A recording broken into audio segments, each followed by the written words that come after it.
mbokki internet yi ngir ngeen di man di jot vidéo yi bàyyeekoo fii ci Morolan TV dangay bës fii ñu bind s'abonner boo noppee teg ci cloche bi. Je suis de formation un avocat inscrit au barreau du Sénégal avec une expérience de 21 années révolues. Je rentre déjà dans ma 22e année de barreau. Je suis aujourd'hui, en même temps que j'exerce ma profession d'avocat, juge à la Cour d'appel de Dakar dans la chambre paritaire d'appel qui connaît les décisions du Conseil de l'ordre lorsque un avocat est sanctionné, radié par exemple, suspendu. S'il fait recours contre cette décision, je fais partie des 3 avocats qui sont désignés par leur barreau pour faire partie de la chambre qui doit juger ses pairs. Donc je suis membre de la chambre paritaire d'appel de la Cour d'appel de Dakar en tant que juge choisi par mes confrères avocats pour les représenter. Je suis également un ancien auditeur du Centre international de formation des avocats qui est établi au Bénin où tous les barreaux d'Afrique envoient les meilleurs d'entre eux pour s'y former. J'ai été également auditeur à l'Institut du droit de développement de Rome, IDLO, où j'ai fait des séjours avec des confrères africains pour étudier des domaines assez pointus, des infrastructures, de la négociation internationale, de l'arbitrage et beaucoup d'autres métiers du droit. J'ai été également auditeur à Genève, en Suisse, au niveau de l'Institut de la paix, pour la recherche de la paix. Donc, entre autres activités, j'ai une vie associative assez remplie qui peut me prédestiner à diriger cette coalition parce que j'ai été d'abord au sein de ce village où nous nous trouvons, le village de Fouloun, le président de l'association des jeunes de Fouloun. J'ai été également, pendant mon cursus universitaire, le président de l'amicale des étudiants morolandais. J'ai été, pendant mon cursus professionnel, le président des jeunes avocats du Sénégal. Je fus également le premier président de la Fédération africaine des associations et unions de jeunes avocats. J'ai été également, au niveau communal, le vice-président chargé de la communication de l'ASC Ndiaor 6. C'est pour dire tout simplement que j'ai eu, dans mon cursus, à partager avec des gens, des idées, des combats. J'ai été le porte-parole des cadres morolandais auprès du Premier ministre d'alors, Macky Sall, pour le combat pour l'édification de la route Thiès-Morolan-Notto-Gouye-Diama.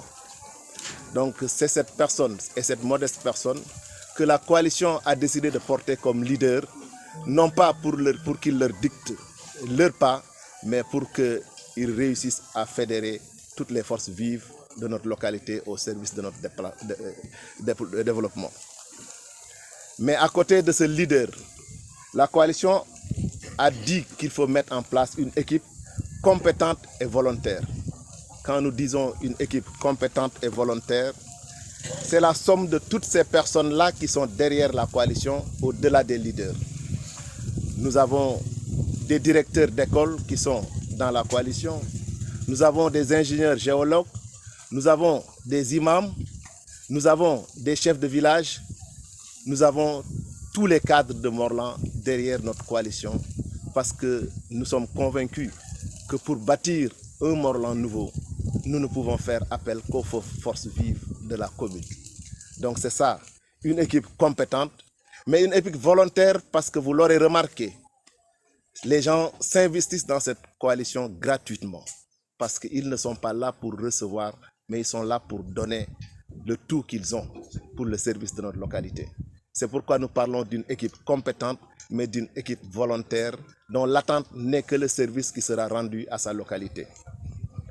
À côté de cette équipe volontaire, nous avons décidé, si nous sommes élus, d'avoir une gouvernance locale concertée. Une gouvernance locale concertée, ça veut dire impliquer tous les Morolandais, de quelque bord qu'ils soient, tous les Morolandais, de quelque compétence qu'ils aient, à l'édification de ce que nous voulons. Et c'est pourquoi, dans notre programme, dans l'équipe qui va porter le projet, nous avons pensé à des organes consultatifs tels que le prévoit la loi, notamment l'article 3 du Code général des collectivités locales. Cet article donne la possibilité aux maires et aux conseils municipaux de créer des organes consultatifs à vocation à l'éclairer dans tous les secteurs dont ils n'auraient pas l'expertise nécessaire. Nous avons pensé, pour y parvenir, de mettre en place ce que nous appelons le conseil consultatif des chefs de village et chefs coutumiers. Notre objectif à travers cet organe, c'est de faire en sorte que chaque village puisse être dignement représenté et dignement défendu auprès du conseil municipal. Car en donnant plus de valeur aux chefs coutumiers, qui sont des conceptions traditionnelles de notre culture, nous permettons à chaque village de porter ses ambitions et ses préoccupations au niveau de la coalition. Nous ne voulons plus des chefs de village uniques qui peuvent être parfois tentés et que le projet de société de leur village ne soit pas, en tout cas, assez clairement défendu au niveau du conseil municipal. C'est pourquoi, en les alliant dans la consultation avec les chefs coutumiers, peut-être parviendrons-nous à avoir la bonne information au niveau de chaque village. À côté du conseil consultatif des chefs de village et chefs coutumiers, nous avons pensé à un conseil consultatif de la jeunesse. Je disais il y a quelques jours, la majorité était à 21 ans, mais nous nous sommes rendus compte que la jeunesse évolue tellement vite qu'il a été nécessaire de ramener la majorité civile à 18 ans. Aujourd'hui, je pense qu'il est même possible que les gens pensent à rabaisser cette majorité à 16 ans parce que tout simplement, avec les nouvelles technologies, la jeunesse a très tôt accès à l'information et il faut l'associer à la gestion de la chose publique assez tôt. Donc c'est pourquoi nous avons décidé de mettre en place un conseil consultatif de la jeunesse qui sera consulté sur toutes les questions de jeunesse parce que je pense que cette ambition est une ambition noble.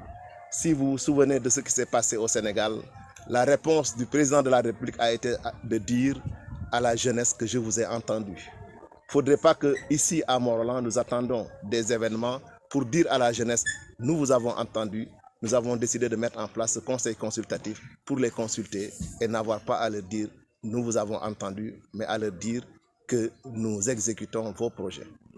À côté de ce conseil consultatif de la jeunesse également, nous avons décidé de mettre en place un conseil consultatif des femmes.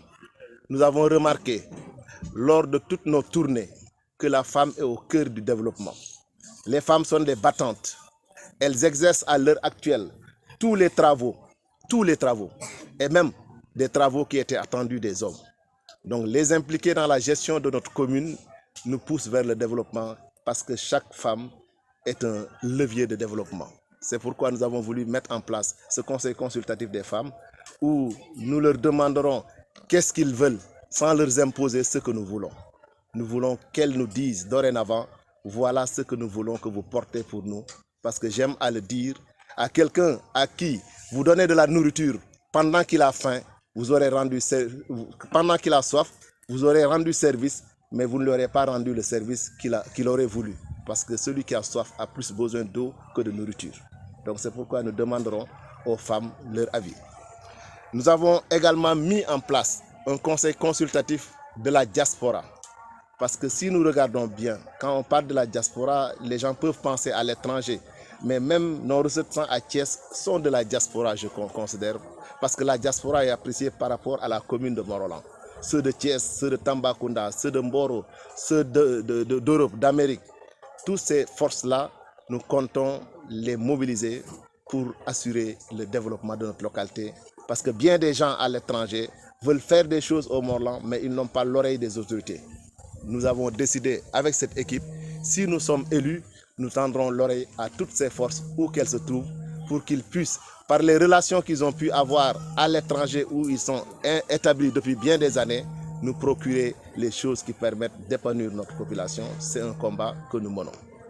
Donc voilà donc les différents conseils consultatifs que nous allons mettre en place. Mais à côté de ces conseils consultatifs, nous avons décidé d'avoir une équipe d'experts selon les domaines d'activité. Parce que Morlan regorge de cadres et de compétences et sur chaque domaine d'activité, lorsque le conseil sentira la nécessité de mettre en place une équipe d'experts pour le conseil et l'accompagner dans ses projets, nous nous adresserons à tous ces Morlandais, où qu'ils soient, pour qu'on les convie à apporter leur contribution au développement de notre localité. Voilà donc l'équipe que nous avons décidé de mettre en place pour conduire, si les Morlandais nous font confiance, le 23 janvier 2022, le programme que nous allons vous décliner. Nous allons vous décliner le programme à partir des compétences générales. Les compétences générales, quand nous le disons, c'est par rapport aux compétences transférées aux communes. Parce qu'avec l'acte 3 de la décentralisation, les communes ont vu certaines compétences de l'État transférées au niveau local. Et pour ces compétences transférées, il y a des budgets qui sont affectés. Mais il n'en reste pas moins que d'autres compétences qui ne sont pas transférées restent encore des compétences du maire. Parce que le maire est le représentant exclusif de l'État dans la commune. Même si des compétences ne lui sont pas dédiées avec un budget qui l'accompagne, toutes ces compétences-là, tant que nous sommes des citoyens de l'État sénégalais, nous avons droit à une vie meilleure et c'est le maire qui doit nous assurer cette vie meilleure à travers ses relationnels. C'est pourquoi, sur les compétences non transférées, je dis bien les compétences non transférées, nous avons estimé au sein de la coalition que l'agriculture sera un secteur clé pour le développement de Morlan, comme il en est un secteur clé pour le développement du Sénégal. Pourquoi l'agriculture? Nous sommes une commune de paysans, de fils de paysans. Même si avec les années, nous nous rendons compte que beaucoup de jeunes ont fait des études, de brillantes études, et ils ont eu accès à des professions autres que la profession d'agriculteur. Mais il n'en reste pas moins que notre localité regorge de possibilités dans le domaine agricole. Il n'en reste pas moins que l'agriculture a été affectée il y a quelques années par la faible pluviométrie. Mais aujourd'hui, je pense qu'on est vers un retour à la normale. Mais même si la pluviométrie n'était pas des meilleures, je pense qu'il est du devoir d'une autorité municipale dans une commune à vocation agricole de trouver les moyens pour permettre à l'agriculture de se développer. Le constat que nous avons fait, c'est que les terres qui devaient servir à nos populations pour l'agriculture sont foncièrement distribuées à des investisseurs privés et essentiellement étrangers, ce dont nous disons qu'il faut qu'on fasse attention. Nous voulons bien avoir des investisseurs étrangers pour exploiter nos ressources, mais nous voulons également que cette exploitation ne soit pas en contradiction avec les intérêts de nos populations. C'est pourquoi, dans le domaine agricole, nous tenons à la sécurisation de la terre d'abord au profit des paysans. Nous avons estimé qu'avec le manque d'eau lié à la pluviométrie, il est possible, avec des organisations ou des programmes de l'État, de trouver des solutions. C'est pourquoi si nous sommes élus maires, nous estimons qu'en collaboration avec le PUDC, c'est-à-dire le programme d'urgence de développement communautaire, qui a pour vocation d'aider les zones rurales à la réalisation de pistes de production, à la réalisation de forages, à la délivrance de machines d'allègement des travaux, tant champêtres que travaux ménagers. Nous avons estimé que l'équipe que vous allez élire le 23 juin se chargera en relation à des programmes comme le PUDC à faire en sorte que des pistes rurales puissent être réalisées dans la commune pour permettre non seulement l'accès aux champs des paysans, mais pour permettre la sortie et l'écoulement des productions agricoles. Nous avons également comme ambition, en collaboration avec le PRODAC, c'est-à-dire le programme des domaines agricoles communautaires, de faire en sorte qu'au lieu de tout donner à des investisseurs privés qui ne sont là que pour le business essentiellement, même s'il peut y avoir des retombées économiques, travailler avec l'État autour de domaines agricoles communautaires où des jeunes, en fonction du site où doivent être installés ces domaines, puissent se regrouper pour qu'ils puissent, par la sueur de leur front, par leurs compétences agricoles, leur seule compétence, qu'ils puissent gagner leur vie décemment. Nous travaillerons donc avec l'État pour que des domaines agricoles communautaire puisse être implanté au niveau de la commune avec moins de risques quant à la perte du foncier. Nous avons pensé également, en collaboration avec la DER, délégation à l'entrepreneuriat rural, d'aider les jeunes qui sont déjà regroupés ou les paysans qui se sont déjà regroupés, puisque nous avons visité les agriculteurs de Ndiaye-Bob, de Fouloum. Nous connaissons ce qui se passe à Kemaï. Donc faire en sorte avec la DER que ces paysans puissent avoir accès à des financements qui leur permettent d'améliorer la rentabilité de leur production.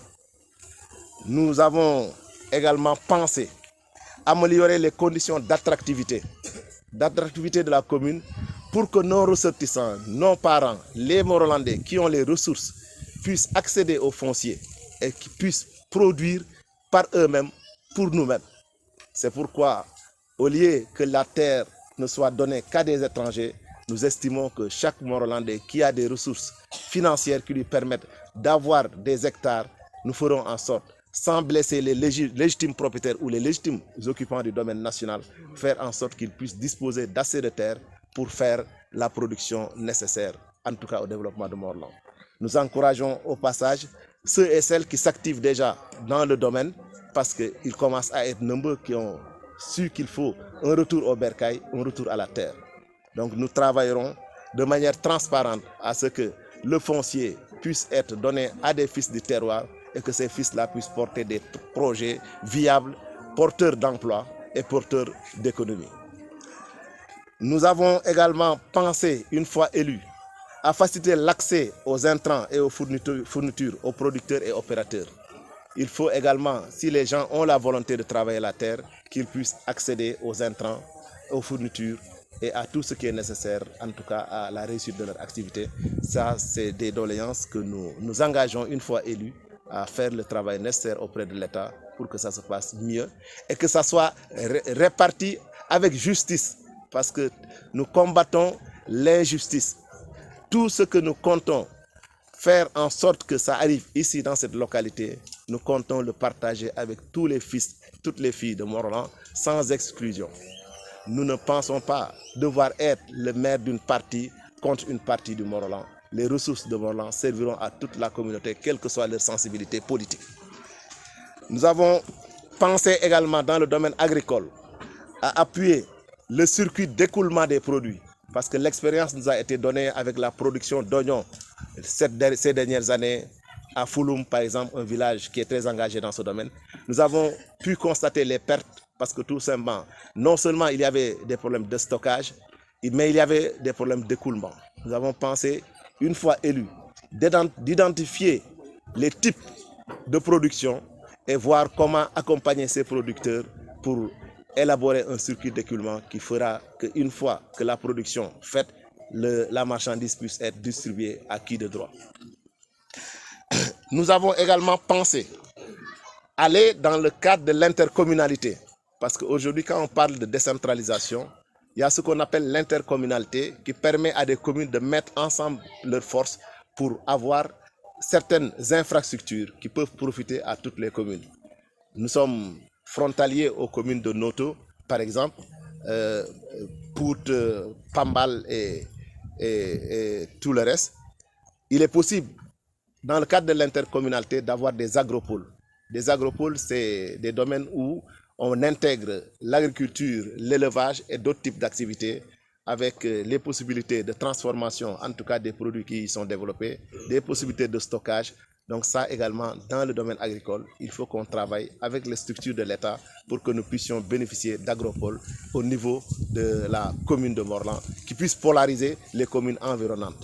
Donc ce leadership-là, nous allons travailler à le réaliser.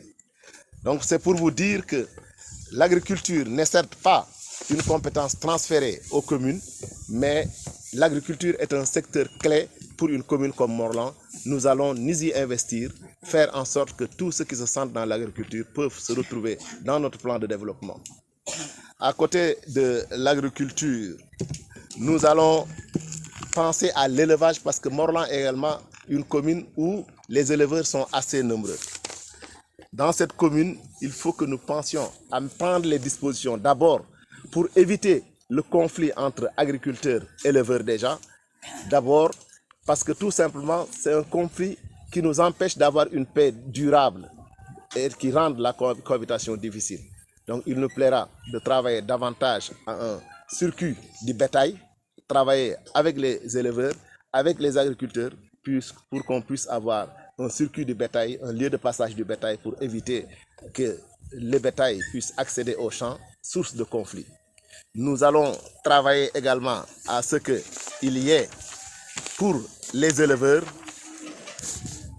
des parcs de vaccination pour leur bétail, mais également qu'on puisse, à travers les jeunes qui ont acquis des compétences dans ce domaine, continuer la formation pour que l'éleveur puisse à domicile avoir tout ce qu'il est nécessaire pour les soins appropriés à son bétail.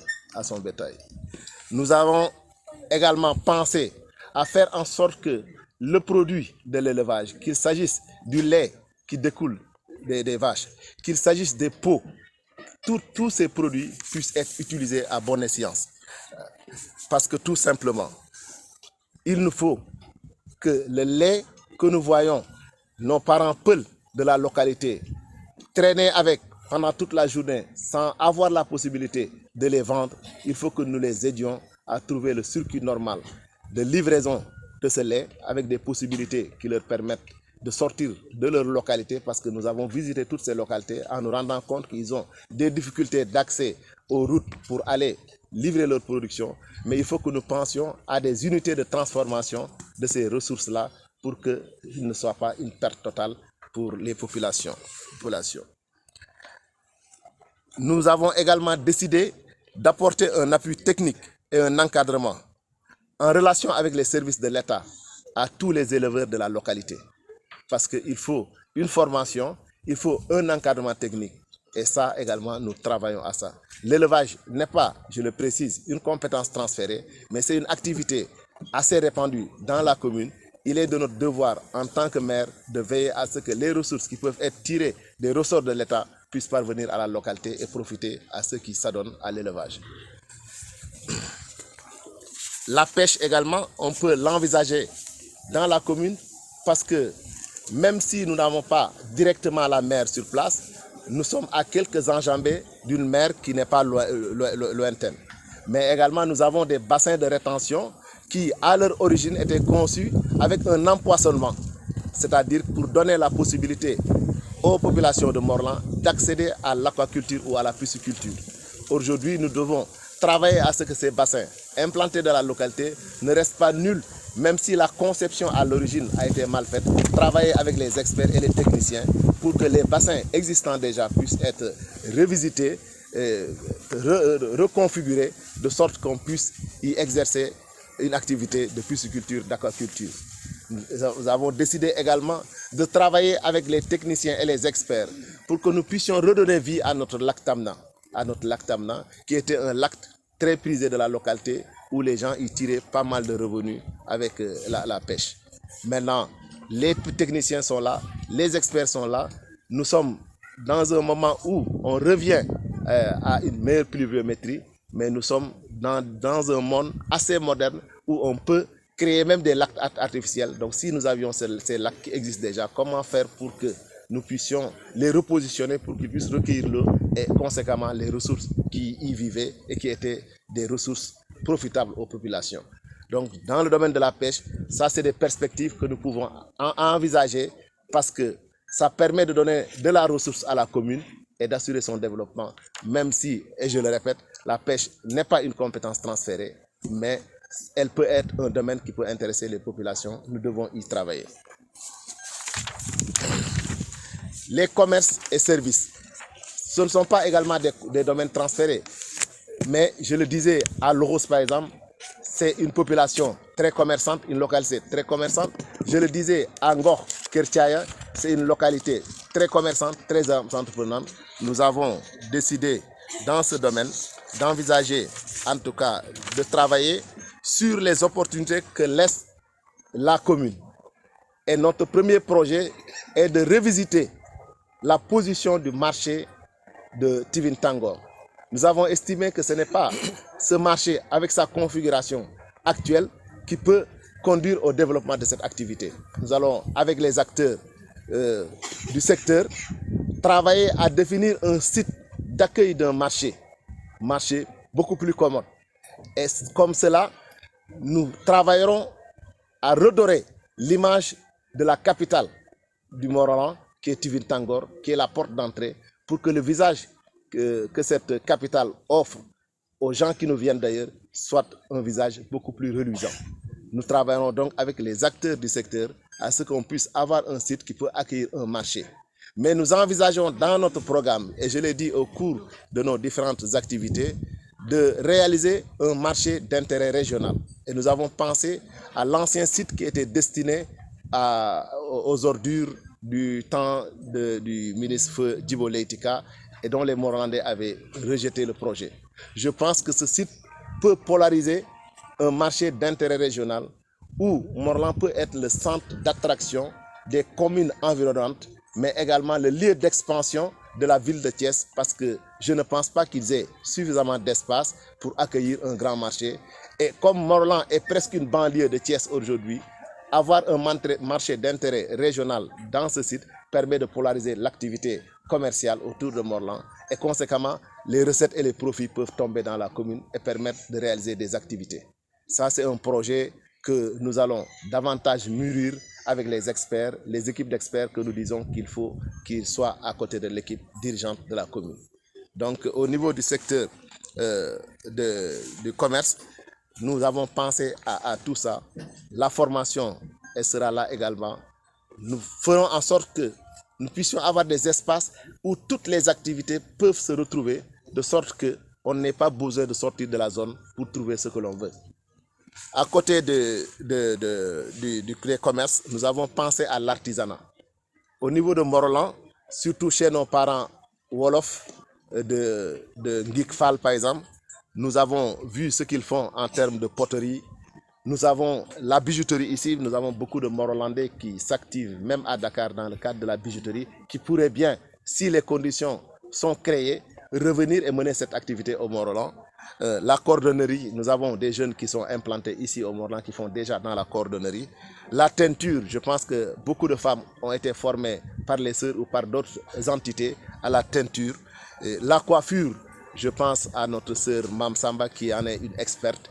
Donc, c'est des domaines d'activité. La couture, nous avons beaucoup de tailleurs et je pense que le festival qu'ils ont organisé il y a quelques semaines dans la localité prouve à volonté qu'ils ont besoin d'appui pour les aider. Nous avons pensé développer donc l'artisanat à travers le regroupement de ces corps dans un site dédié, mais également aider à trouver des financements à partir des organismes dédiés pour qu'ils puissent trouver de l'aide financière pour la réalisation de leurs activités.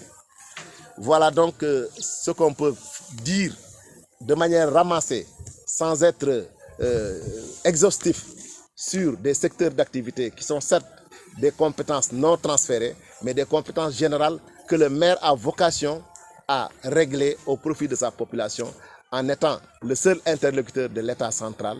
Donc il a ce rôle à jouer et nous nous engageons déjà sur ces domaines à mener ces activités. Morolan TV, la chaîne de toute l'actualité nationale et internationale en temps réel.